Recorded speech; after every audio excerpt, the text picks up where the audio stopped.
I love it when filmmakers take real events from history and add their own fictional twist to it, blending reality with make-believe. It gives any story an element of authenticity, yet offers a fantastical tale to draw you in, such as with Karina Faith's spine-tingling feature, The Power.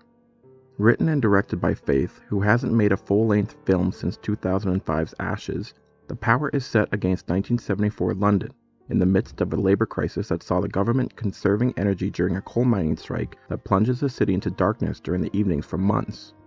Faith takes this concept and applies it to the East London Royal Infirmary, where a young nurse named Val, played by Rose Williams, has just started a new job. Val is eager but vulnerable, still struggling with the memories of growing up an orphan at a nearby Catholic girls' home. She clashes with some of her new coworkers and the infirmary's matron, played by Divine Henry, but feels like she can truly make a difference in the lives of the patients there, especially the children. She is ordered to work the night shift on her first day, and she reluctantly agrees despite being terrified by the claustrophobic darkness.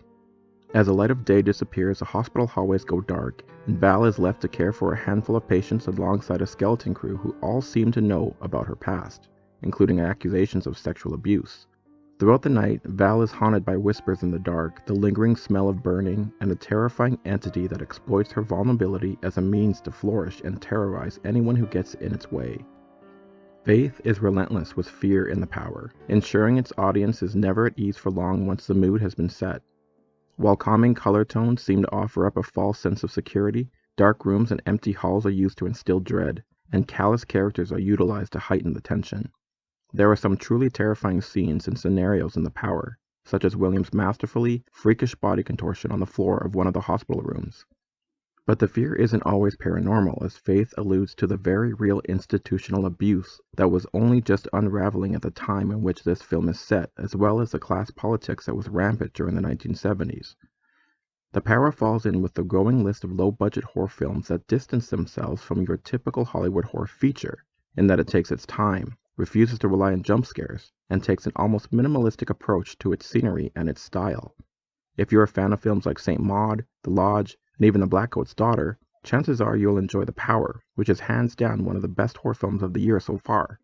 In fact, it was well on its way to taking the title in my humble opinion, until the last 15 minutes or so, which felt all too familiar and almost Hollywood-esque. I wish Faith had gone somewhere entirely different here, but I understand her decision, as it certainly allows the story to wrap up in a cohesive package, albeit somewhat predictable. And presenting the entity was a big misstep, I feel, especially since it felt completely off from the rest of the movie. But then again, these particular decisions may not have entirely been Faith's to make, as movie producers and studios continue to toss in their 2 cents in order to make a buck. Whatever the case, The Power, which is a Shudder exclusive by the way, remains a tense and sometimes exhilarating film that truly embraces the potential fear of actual events. For those of you who want to see this film, you may want to avoid doing so alone and in the dark. For the record, I'd give The Power 4 out of 5 stars. Thank you so much for watching, and if you enjoyed this video, please feel free to like and subscribe. Take care.